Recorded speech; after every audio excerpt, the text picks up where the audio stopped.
Welcome back to a Loaded Dice post-game analysis where we interview the players from last week's battle report, mull over what worked, what didn't, and try and glean new understanding for future games of 40k. If you haven't seen last week's battle report, it's DeathWatch vs Sisters. Go check it out now. I'll leave a link up in the video. Spoilers ahead. Let's get into it. Welcome Ken, our DeathWatch pilot. Hi there. And Pez, our Sisters pilot. G'day. Yeah, it's great to be here, mate. It was a close game. DeathWatch the victor by 9 points, while Sisters took an aggressive early game stance that dominated the table and the scoreboard, but it turns out that faith alone is not enough to crush the indelible will of the DeathWatch. So Pez, we'll start with you. Tell us a bit about your army list. How does it work? What was your game plan coming into this matchup, and how did that plan evolve as the game went on? So, the idea behind the list was a melee fighting army, but still very well-rounded. The idea was for the two immolators to take the Repentia in, while being supported by the longer range units, including the Paragon Warsuits and the Mortifiers. The Castigator was sitting in the back, helping hold the point and shooting down the line. And finally, the Sacrosancts were meant to go up the middle and peel off to either side, while guarding the Canoness and the Dogmata. My main character, Celestine, was also meant to go wherever needed. In reserves, I had the Seraphim and the Zephyrim, hoping to drop in and just do some random damage around the place. So obviously I chose Bloody Rose for this list, which means an extra attack, an AP on the charge. However, it didn't work out well at all, so my Repentia was stopped very early. So at this point, I had to change the plan just to hold the back 3 points while killing as much as I could of the enemy force. So hold the line. Yeah, nice. So, Ken, let's hear about your army list. How does it work? Obviously, Sisters can be kind of a tough army for Space Marines, and DeathWatch being so elite, it can be tough with that trading game. What was your plan coming into this matchup? And likewise, how did it work? How did it change? What worked? What didn't? Okay, so as you say, my army is super elite, DeathWatch in particular, with its kill teams, its specialisms, and tons of HQ options and stuff like that. So yeah, it is a tough matchup, but my goal was to bring in some really, really heavy units. My Dominant kill team, my Adepta, my Split Fortis kill team, and just buff them up to be really hard to destroy and also really powerful in shooting. So obviously I've got my 5-up Phenolopane and 5-up Invulns. That's from the Dominus Aegis and also from the Librarian's Fortified with Contempt spell. And I've also got the Chaplain there that is giving them +1 to hit and +1 to wound with his litanies. And then there was also, the DeathWatch standard stuff that I can reroll 1s to wound on a specific roll, which I chose Elites. Then I had my Outriders, my Fortis kill team rather, with the Aquila specialisms. They could reroll 1s on everything. And my Indomitor kill team had the Dominatus specialism, so they could reroll 1s to wounds on elites, and since I'd chosen elites, they could just reroll everything on elites, and that is super powerful. So lots and lots of rerolls. Of course, my captain giving reroll 1s to hit as well. Lots of rerolls, lots of defensive buffs, lots of shooting buffs, and then to top it all off, my Apothecary comes up and just heals them and brings them back, and the Apothecary just paid for itself 2 times over. So that was really good. So that was my strategy there. Buff up a whole lot of units. The second part of my strategy was Deep Strike. Now, it wouldn't be DeathWatch without, teleporting things in the back line. So I had my 2 Eradicators and Deep Strike. I sort of do that because I'm like, okay, I want something to die. I want something big to die. In this case, it was the Paragon Warsuits and the Castigator tank in the back lines there. So when I found the opportunity, I got those guys in. So that's the second part, is cause problems in their back line and be a really tough, I guess it's a castle of buffs on my side and bring in things on the other side. Of course, my Corvus also flying across didn't do a whole lot, but still was a distraction and soaked up a lot of fire. So that's generally how my army works. My particular strategy in this case was to be patient. In the past, I've made the mistake of rushing out and dying, thinking that I've got to have every single unit shooting every single turn. So I didn't want to do that this time. I wanted to be more patient, let them come into the middle, kill them, and then move out onto the middle. Obviously, causing problems in their backline as well. And the moment I saw the deployment of the sisters, I knew that this was the right strategy because the sisters had, deployed forward a lot. The immolators were moving up with Repentia in there, and I knew that I had to stay back, kill some of those things, do not let those Repentia and those Mortifiers melee get to me, and then move up. And it was a bit of a gamble because I gave away a lot of points at the start, but it ended up paying off in the end where I could take back the rest of the board over time. This also combined really well with my deep strike because while half of the sisters' armies was moving towards me, I suddenly then dropped my Corvus and my Eradicators in the back line, causing problems there. So the sisters couldn't fully commit everything to the center and keep me in my base. So once I had gotten rid of those Immolators and those Repentia, I could move up really fast and take the points by storm. I think my strategy of patience really, really paid off. I wasn't sure about it at first, and I was worried because I was losing points, and the sisters were getting 15 points for the first 2 turns in a row. And so I was really worried about getting that back, but it did pay off in the end. One thing that I did with the Beacon Angelus, now usually I like to ride my chaplain bike up as far as possible and plop them somewhere really dangerous. This time I decided to be a bit more careful because obviously if I plop them forward, they're going to take something out, but they're probably going to die. And in this case, I just used it to get to put that Indomitor kill team in front of my point so that if those Repentia tried to charge me, or even the Mortifiers, they're going to take a lot of Flamers. And I couldn't have gotten there if I just moved them. And if I advanced them, I wouldn't be able to shoot. So it was kind of a small teleport, but it probably would have been a 12-inch move. And I think the subtlety of that was actually enough for Beacon Angelus to be useful. So that worked really well. Okay, cool. So MVPs, for both of you, what was your best unit that performed super well? Like, they're going into your next list, no matter what. And what units didn't perform, and maybe you're thinking about dropping them from the list in favor for other ideas? MVPs for me were the Dominion squad and the Seraphim. The Dominions, I gave the 4 Artificer Storm Bolters, and when you use the stratagem Blessed Bolts, you can cause up to 6 mortal wounds for 1 CP, and they consistently deal the damage.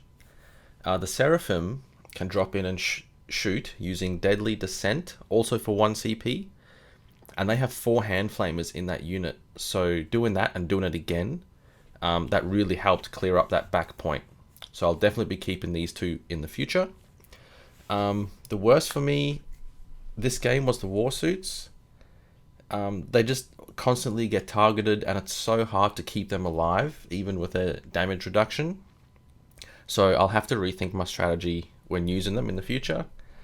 I also found the Castigator didn't deal out enough damage, so it's possible I might be looking back towards the Exorcist as well. Okay, let's start with what didn't work, because I think that's the easiest thing, and I'd say that would be the Corvus flying the Proteus kill team up. The Corvus got some shots off, did bombs, did do a little bit of bombing, killed 2 models with that, but then it died straight away to Melters, which is what I expected. What I didn't expect was the Proteus kill team to get hit so hard. They just got destroyed by one group of Dominions. I did not realize that Dominions had 2 damage Storm Bolters, and then with that on top of the Blessed Bolt stratagem, it just totally annihilated them, even though they had 4 Storm Shields. Maybe I need to think about putting some Terminators in there to buff the unit or something. I'm not really sure. But what I should have probably done in that case is I should have bombed the Dominions and then shot the Dominions. If I could have taken, out 8 out of the 10 Dominions there, my Proteus kill team might have survived. I think my Corvus was going to go no matter what, but my Proteus might have survived. They could have ran in and caused a little bit more trouble. They had a heavy Thunder Hammer, so they could have, bashed on that Castigator tank pretty well. And then they could have supported my Eradicators when they came in turn 2. And then my Eradicators could have done more work because the Dominions didn't shoot them as well. So I think I could have done a lot better then, but everything is obviously easier in hindsight. I don't think they were completely useless because they still posed a threat and they soaked up a lot of damage. It was sort of the start of that, while pressure in the back line. So those Paragon Warsuits didn't move up too much, which was nice, and left an opening for my Eradicators to come in later. So what did work? Well, pretty much everything else. The buffs were incredibly powerful. When I wanted something to die, it just died. And that's what has to happen with this elite kind of army. I'm putting a lot of my eggs in one basket with that Indomitor kill team. I got a few little baskets. You know, the Outriders are nothing to laugh at, and neither is the Adepta. And of course, those Eradicators are not to be laughed at either. So, you know, they pretty much, that buffing castle worked really well. The Eradicators overperformed. Probably the Macroplasma of the Redemptor overperformed a little as well. But still, I think I still would have been okay if they hadn't been quite as good. Okay, MVPs. This is really, really hard to choose because it's a buffing type army.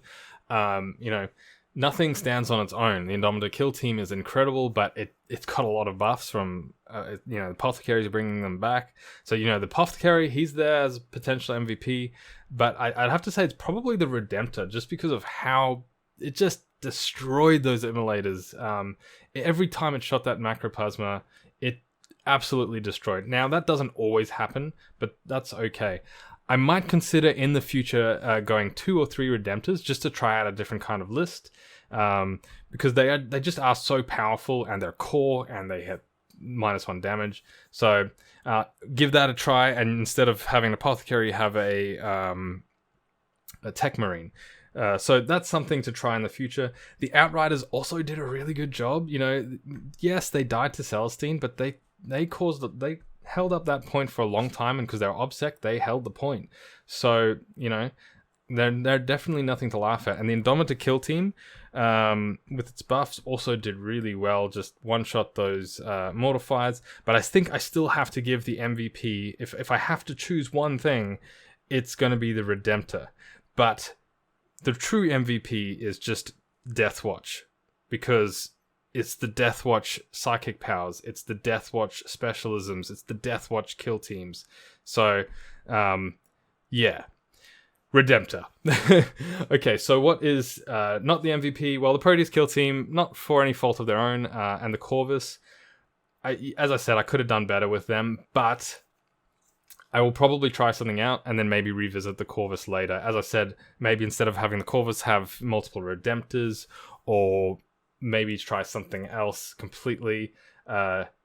It's hard to say, but I'll have to play around with that idea. There's a lot of points held up in that Corvus and that Proteus kill team, you know, over 300. So I can definitely replace that with something that's definitely going to do some work, and or perhaps even have Inceptors. Actually, that's what I was thinking. The Inceptors might have been a better option. So if I drop down my Eradicators in the backline and my Inceptors, maybe 6 Inceptors or something like that.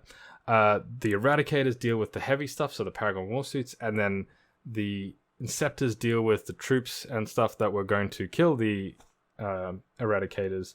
And that could have been a little bit more effective than my Corvus. But, you know, we'll see. I really like Inceptors and dropping them in the backline. They're just a really good problem solver. So we'll see how we go with that in the future. But yeah, MVP, Redemptor, not MVP, Corvus/Proteus kill team, but it needs to be revisited in the future.